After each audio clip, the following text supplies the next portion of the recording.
Okay guys, I am back, and this is, as you saw from the title, the start of my Shabbydabbydoodah design team project for this month. And normally I would print everything out and show you, but I'm using a ton of different kits and that sort of thing. So I just wanted to tell you which ones I'm using. I'm using Nostalgia, Tales of Two Cities, Memory Lane, both the ephemera and the papers, and then Pretty Postcards, which is kind of like an ephemera pack. Vintage, yeah, it's the vintage background pages, and then the English Country Garden, the flower fussy cuts and the backgrounds. So yeah, and I yeah, normally, like I said, I would have them all printed out. So I've alluded to it before, but I started it, and I was kind of following Gail's tutorial on the altered book, because as those of you that have been with me for a long while, you'll know that altered books are not my forte.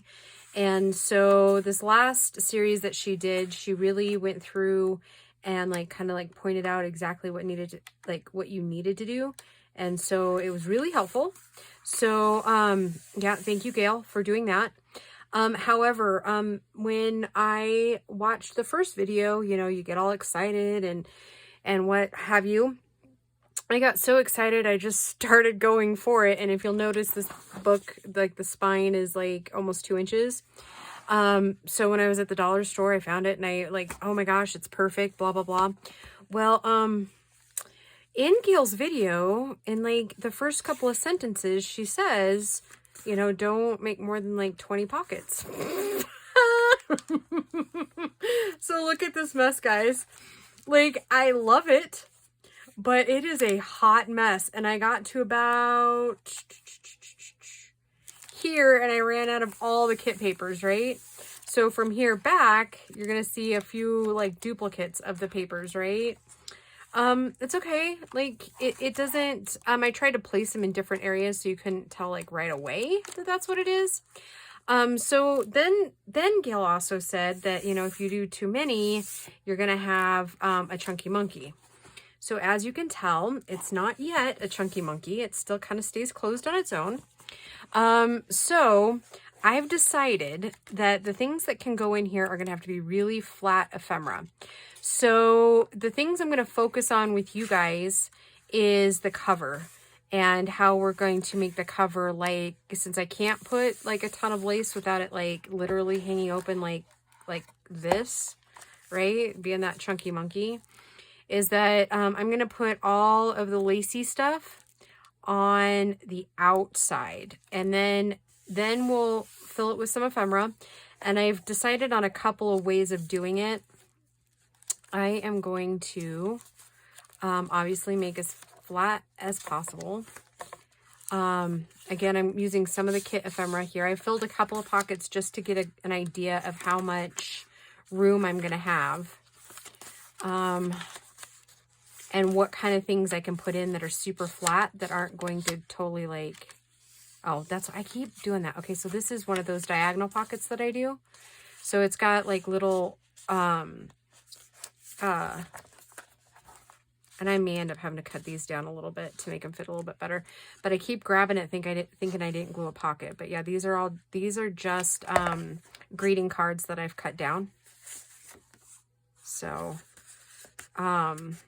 and I am doing another altered book later in the month, so we'll do more of the these types of pockets in it, so that you guys, yeah, I think I'm gonna have to cut those down, so that you guys know how I do this. It's super simple, and I've done it before on a video, but it's been a while, so we can run through that again. Yeah, as you can see, I mean, it's gorgeous, right? I love it. I love everything about this. It's just, it's a spot more than 20 pockets, like Gail said to do. I should have been ripping out 10 to 15 pages instead of just the 8. So here's another diagonal pocket, and this one's kind of cool. Later in the month, when I do that one, I will show you how I made this pocket. So it's a side tuck here, and then there's a pocket here. So yeah, like I said, I'll show you how I did that one. It's super simple too. Oh, there it is again. I gotta find, oh, these. Okay, so I've decided that we're gonna do a whole lot of these papers here to where it's like a full paper you can write on, but in turn it's gonna be just paper, so it hopefully won't bulk up too much. And then I'm gonna do the corners like so that it's still pretty, it's still decorated, but not crazy out of control, right? Yeah, so, and I've pulled a bunch of papers to do that with. So hopefully by the time it's all said and done, it's not like crazy pants big, right? We'll see. We'll see. Because I had originally wanted to add like pockets and, you know, frillies and stuff like on these kind of pages.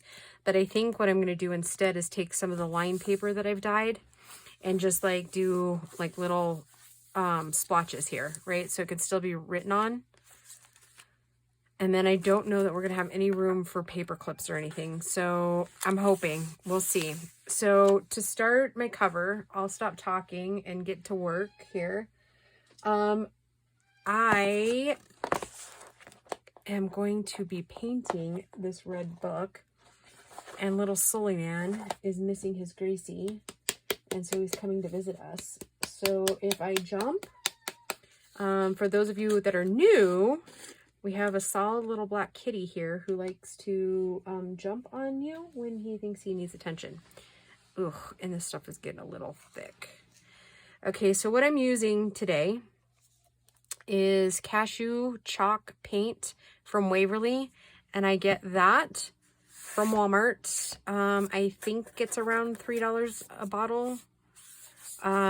So I like it.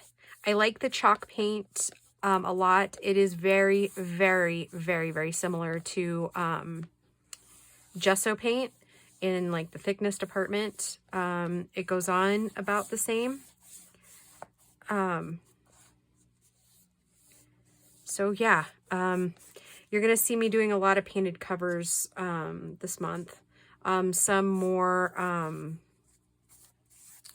like hand painted, and that like I'm actually going to hand paint on. I haven't done that in a long time. Everybody seemed to enjoy that back in, I think it was like December I did that.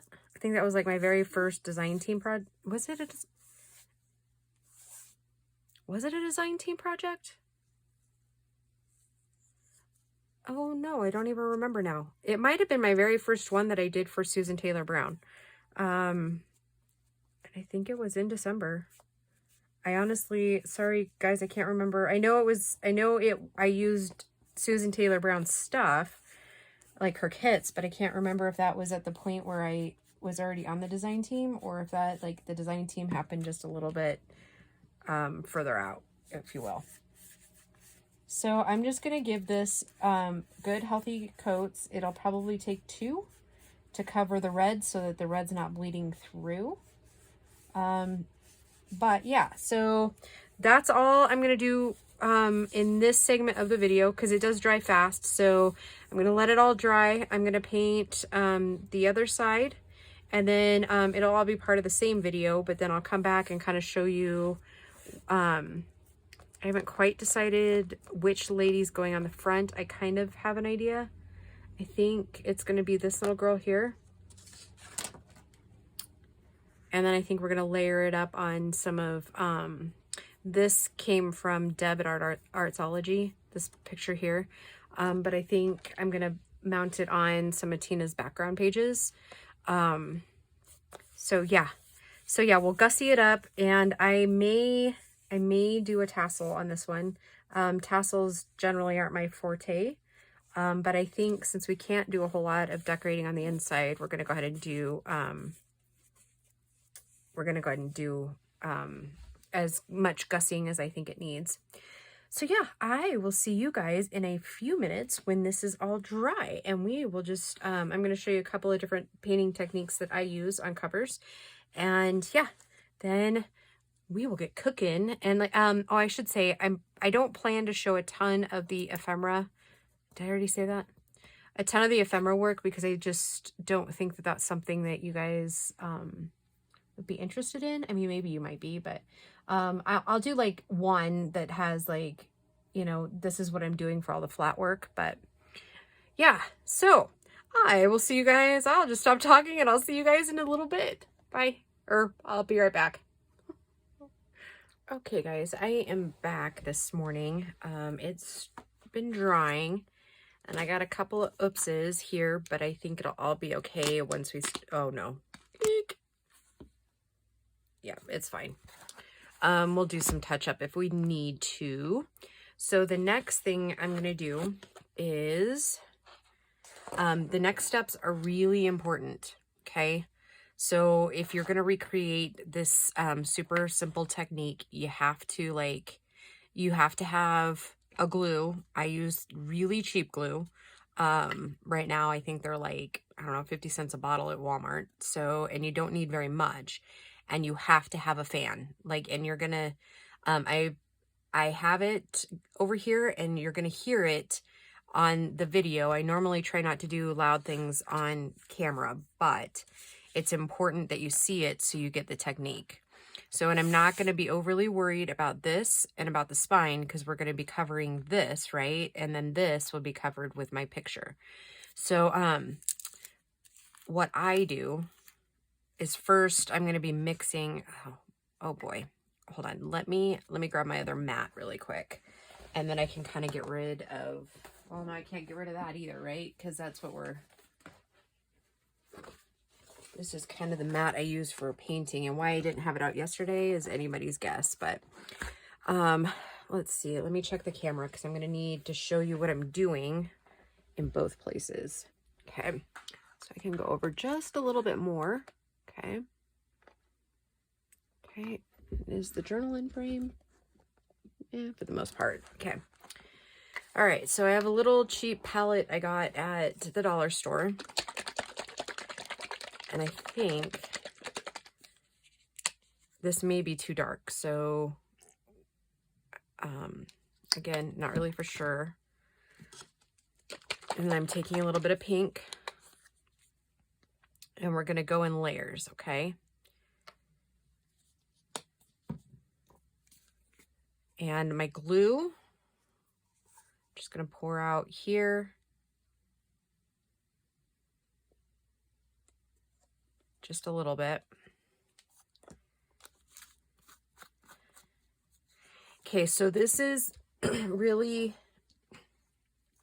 let me see if I can get the right words. This is in lieu of like the crackle paints. This is like an inexpensive way that you can create the crackle look without the expensive crackle medium, if that makes any sense. But like I said, the most important things are going to be your glue of whatever glue you're using. I've only ever tried it with the Elmer's glue, so I don't know if it would work with like Aleene's or whatever. That's something we can do, try doing a video of just all like different kinds of glue and see if it works. But this is something that everybody usually has, so yeah, any just cheap glue like that. And then, like I said, it's in lieu of the crackle paint, okay? So what I do is you get your glue on there, and you kind of do a thickish coat, but the thicker you go, the more cracking you're going to have. And you're going to need 2 different paintbrushes. And if you're not quite sure exactly what you want, then I would do a little at a time. So I'm only going to do the top right now, because I can go back and like overlap a little bit. Okay, so I've got a pretty good coat of glue on there. I don't know if the camera's picking it up, but like chalk versus regular glue. Okay. And then I'm going to go one more time and put some like deeper grooves in. Okay. I'm going to set that paintbrush aside, and I'm going to go in and I'm going to dip a little bit of pink, and I'm going to get a little bit of red, and I'm going to kind of blend it in together. We're just going to see what we get there in the color department. and you're going to stroke once. Stroke once, once, once, once, once, once, once. Okay. Oh, I did 2 there, huh? And then I'm going to bring in a little bit of browns.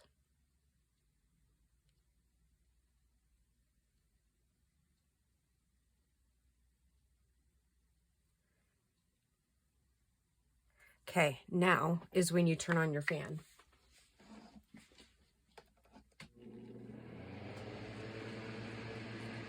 Okay, and I might have to bring it a little closer. So I'm sorry about the noise, guys. I'll try to talk louder. Whoops, and I'm losing everything. Okay. So you can kind of see how it's starting to blow. And if you watch up in through here, you're going to start seeing the cracking happening. The best thing I can think of to kind of describe it is that the glue, you're forcing the glue to dry at a quick rate, which kind of separates the paint and starts the cracking effect. And sometimes it can take quite a few minutes.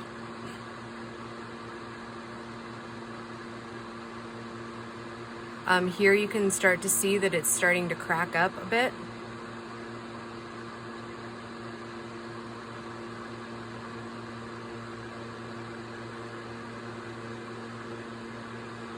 So yeah, I tried to pick my quietest fan that I have, but hopefully it's not overpowering it too much.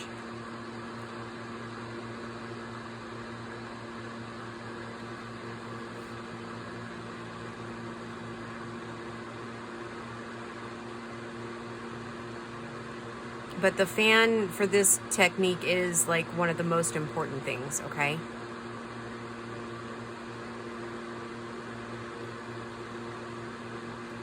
I don't know, this might be a little bit boring just to sit and watch paint dry, literally. But I just want you to really see where I've touched it more than once. It's not cracking as good as like this right here.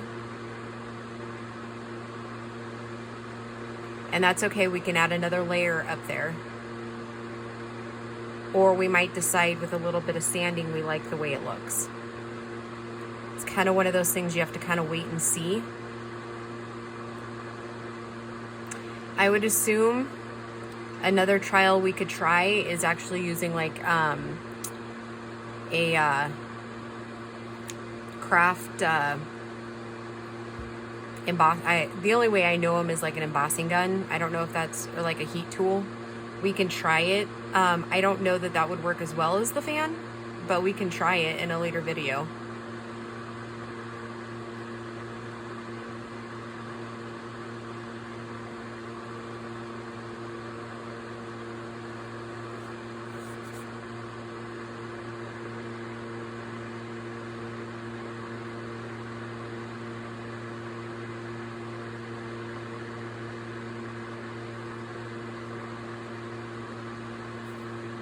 And it usually dries pretty quick.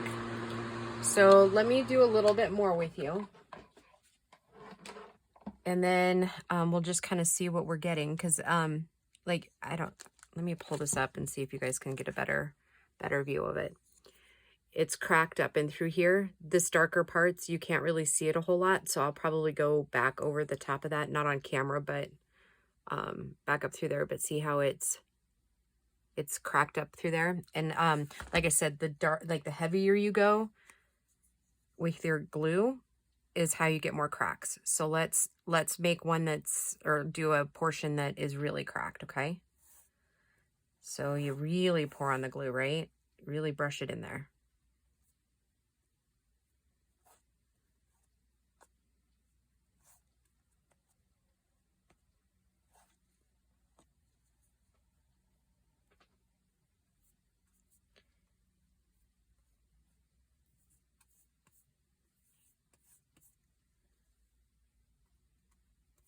I'm going to need a little more glue.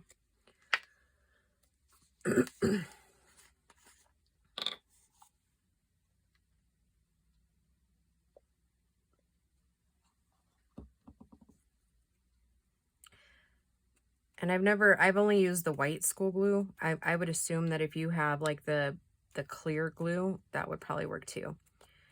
Okay, and I know the camera won't pick it up, but I've got a pretty heavy coat going on there. Okay, so I'm gonna leave that. Now I'm gonna get my paints here. I'm gonna do the same thing, kind of dip in, get some pink. We might need a little more, who knows?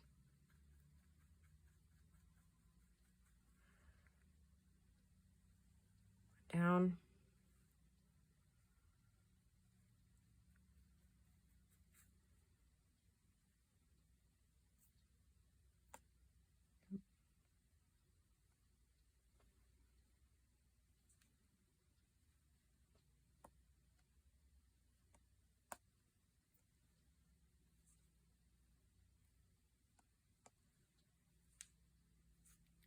Setting a very good example, am I? I'm pulling it more than once. It's not really what you should be doing. Unfortunately, I think it's one of those, I'm forgetting my technique, and so do as I say, not as I do. That sounded mean, and I don't mean it that way. Okay, because you can see how it's pulling the glue out too, and we want to avoid that if we can. Okay. Again, loud fan, turn your volumes down.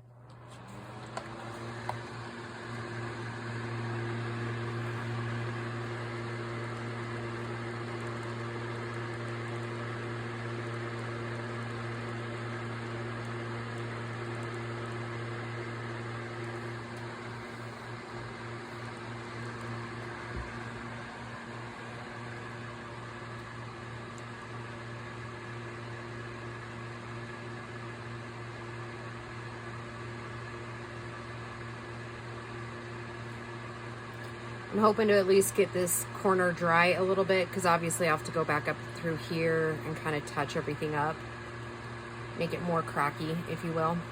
And I'll probably lighten it up quite a bit, maybe with some cream over the top of it a little bit, or like a little bit of a whitewash.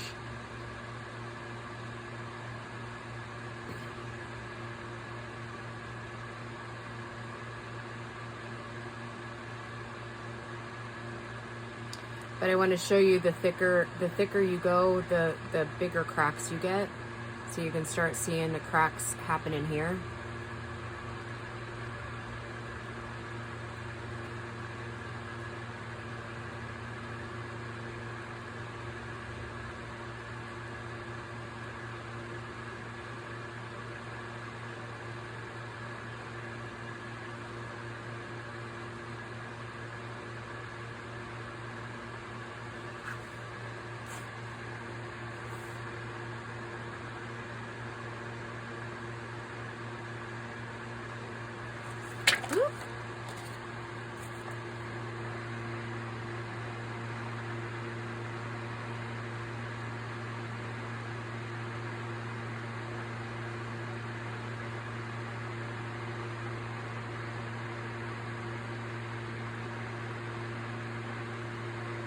Okay, I think I'm gonna call it for this portion of the video. I'm assuming that we're nowhere near like 30-40 minutes. So I just wanted to really make sure that you guys kind of saw the differences. You saw how light my coat of glue up here was for the small, tiny cracking.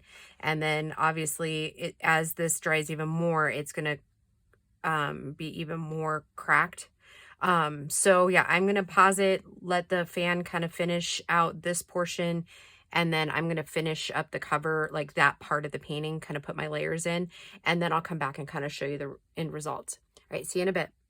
Okay, I changed my mind about what portion of the videos I was going to record. Because as you can see, I've dried it, and it's not 100% dry. We'll need to do like a little bit more up through here to kind of blend it in, but I wanted you to kind of see how deep the cracking was, and that's very dark from what I really want it to be. So we're going to lighten it up a little bit, and we're just going to kind of take the glue back in through there, and we're just going to try a couple of different techniques. And my off-white or ivory is really old, so we're just going to see what we get here. Now I'm going to go back over the top of this really lightly, like little bit, to see if we can get an even lighter crackle.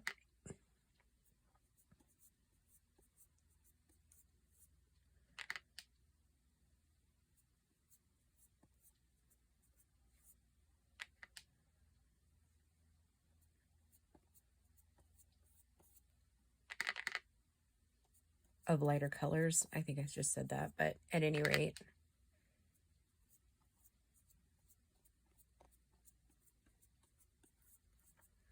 Okay, I'm going to take my pink and my cream.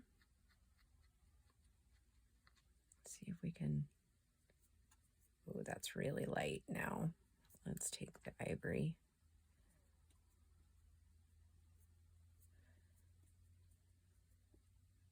Dip a little bit of brown in there if I have any left.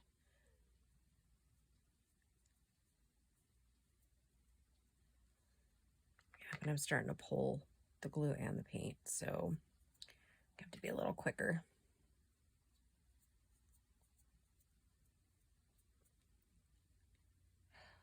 Here's to hoping I didn't totally just mess up this cover, right? Because what's the worst that can happen? We just have to sand it off, right? That's it. That's the worst.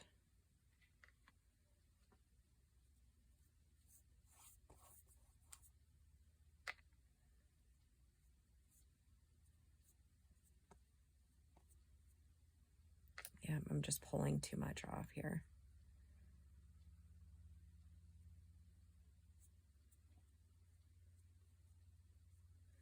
All right, let's turn on the fan and just see what we get. I think I'm going to go a little bit lower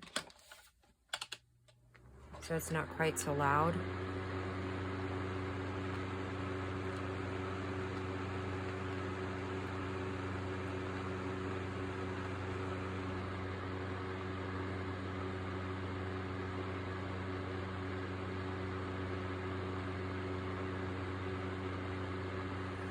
I've never had to like go back over the top of things, so I'm kind of curious to see what we get.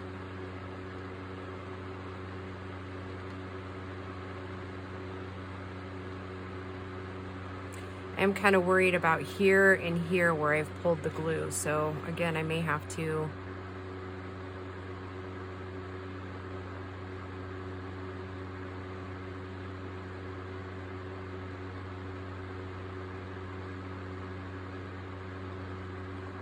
go back in there, but I'm liking this, and I think as it dries, that dark background's really gonna start pulling some stuff, so we might have to do a little bit of touch up right through here and here, but I'm kind of liking that.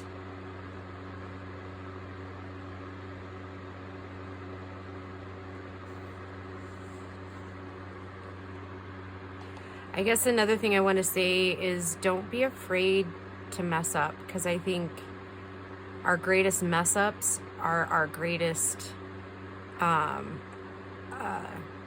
crafting. Does that make sense? Sometimes we have to like mess up before it like becomes beautiful, if that makes any sense whatsoever.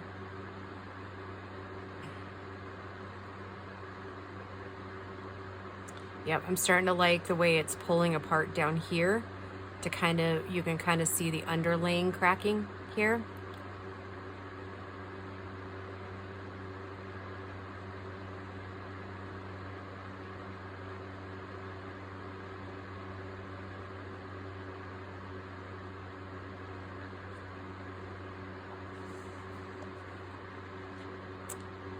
Yeah, that's starting to come together.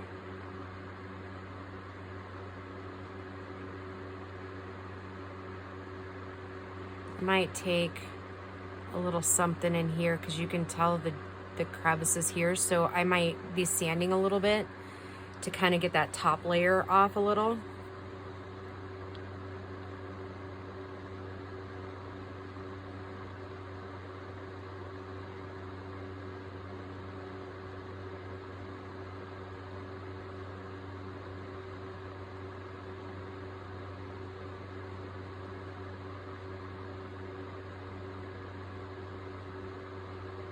Yeah, I'm liking that, guys, the way it's coming out. I don't know. I mean, I wish I could do it like in fast time. Like I wish I could digitally edit it for you guys so that it would be faster to where you wouldn't have to sit through the paint drying. But yeah, I don't know if you can start to see the dark through here, especially. And I think we're dry enough that it'll just kind of continue on its journey. So I will probably pause the camera again and do this top part pretty much like we've done this, but let me show you. Right in through here, you're getting the dark pull-throughs of the brown.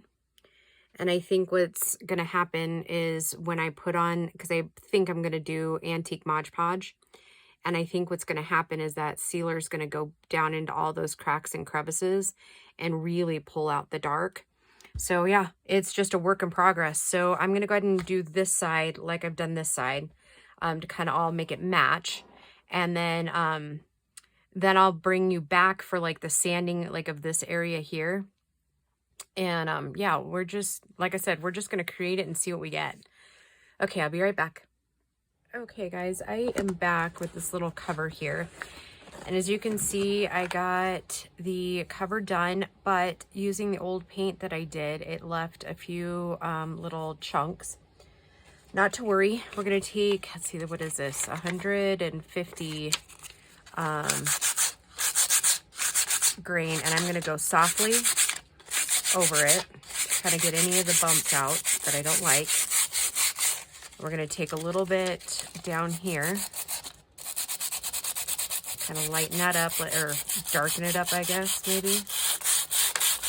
And then right in through here where I tried to blend and it doesn't look as blended, I'm going to go ahead and take my sandpaper down into there and kind of try to blend it out a little bit with the sandpaper.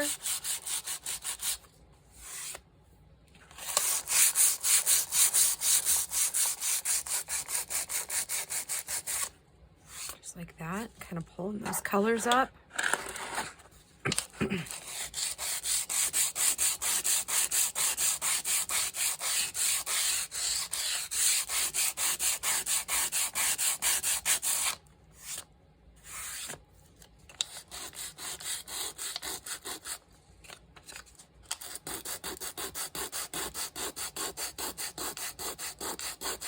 I'm just really just softening out those, I guess maybe the word you'd use is delineation in it.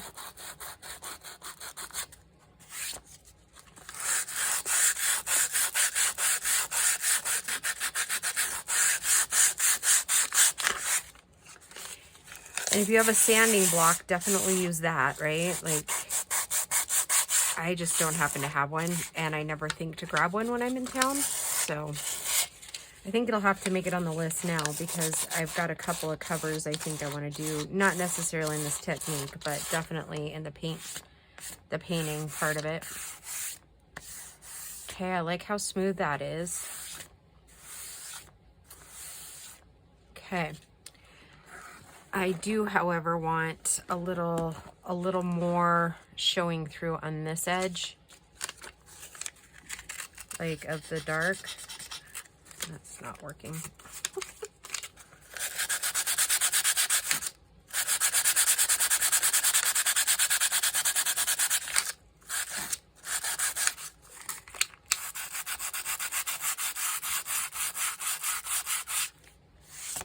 Okay. And I figured out why how I pulled the glue. And it has everything to do with the fact that I used my glue paintbrush instead of the paintbrush. So make sure when you're doing it, you keep them separate. It's pretty smooth. Okay, now I'm hoping that I have a piece big enough here. And I don't think that I do. Oh, maybe. Okay, so I'm gonna kind of trim this down just a little bit, and this is going to be kind of the start of my background, I think, is what I decided to do here.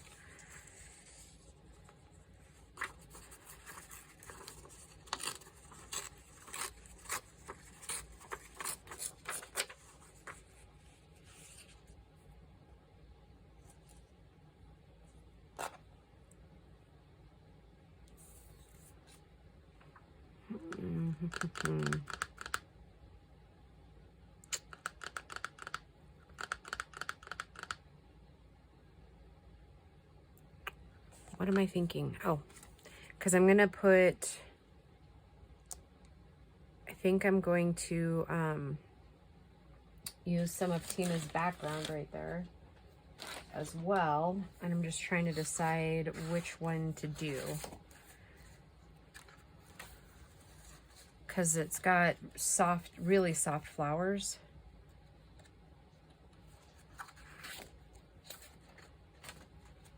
I was gonna look through here. I printed some of these, the kit papers on the, see, like I like that, but I don't know if that blue, that one's a possibility. Oops.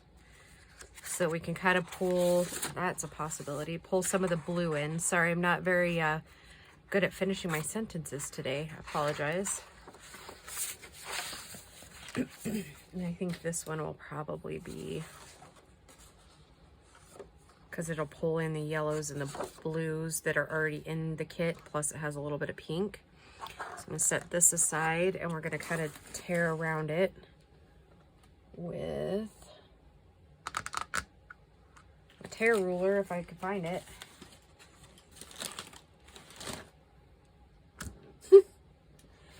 Yeah, this is what happens when your life's a mess, right? Let's just do this. And then we can artfully tear if we want to. So maybe about there.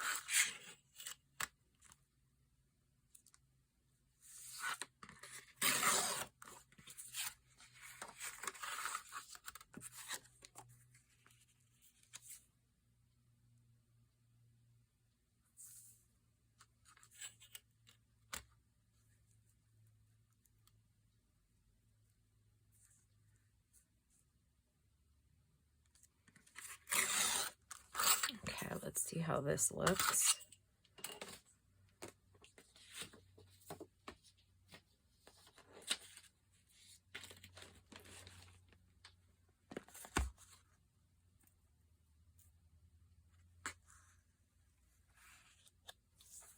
Okay, I need a bigger sheet of music.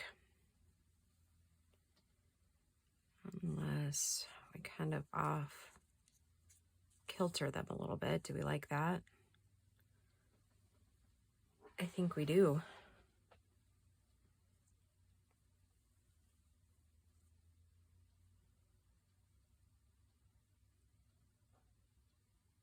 And maybe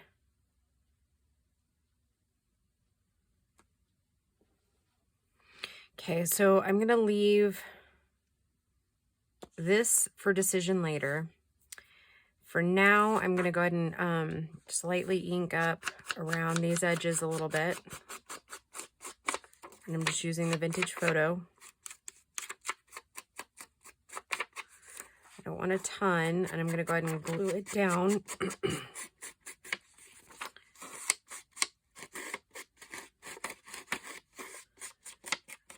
And I'm gonna go ahead and use Fabri-Tac because I don't want any bubbling at all.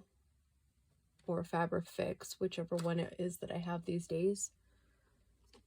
It's Fabri-Fix.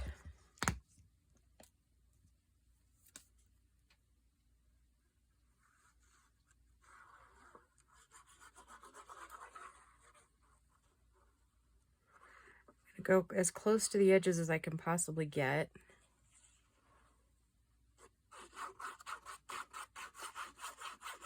And then we're really gonna smooth it down.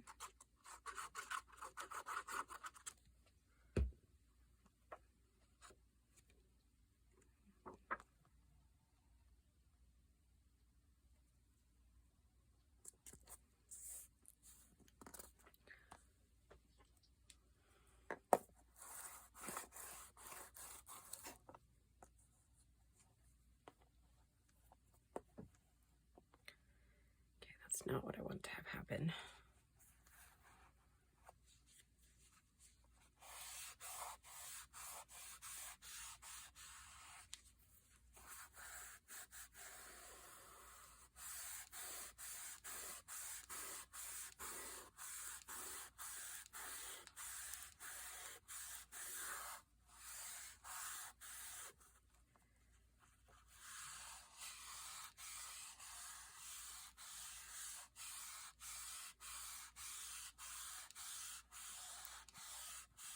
Okay, and I think this is the last video for the front cover, or the painting stuff of this. Now what I need to do is,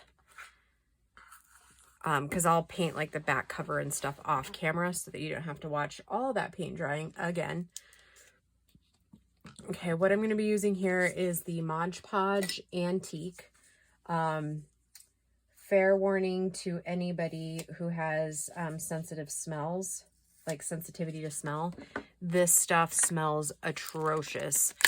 It is a beautiful finish, but it smells to high heaven. I'm not even kidding you. Like, it's disgusting. And when you use it in a well-ventilated area.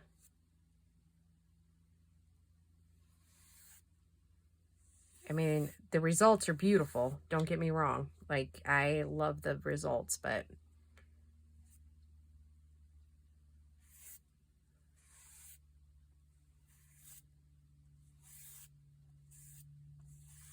and it goes on very much like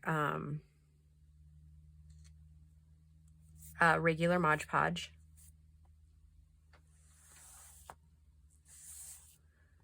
And then I think what I was saying a second ago, I think in the next video is the video that we're going to go ahead and finish up the front of the cover.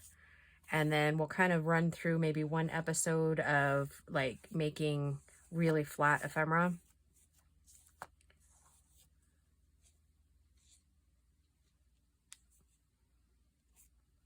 So yeah, in the next video, I will show you how this cover turned out. There, okay.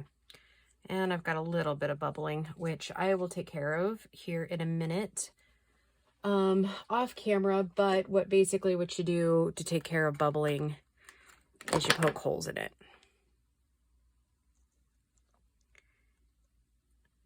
And you just work it down. If you can.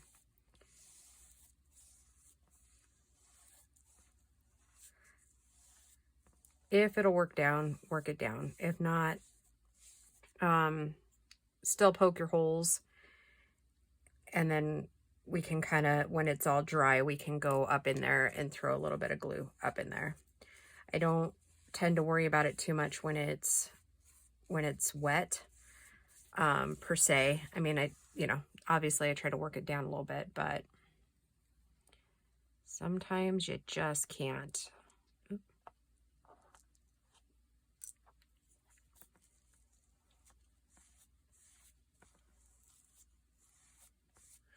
And these parts are parts that aren't really going to be seen because we have that other piece. And I guess if I end up with a ton of bubbles, then we'll just artfully pretend it was supposed to be that way, and we'll use some distress inks to kind of highlight the mistake, if that makes any sense. Okay, guys, that is the work on this cover for now. And then when I come back, we will finish it up. All right, guys, we'll talk to you soon. Have a great weekend. Bye.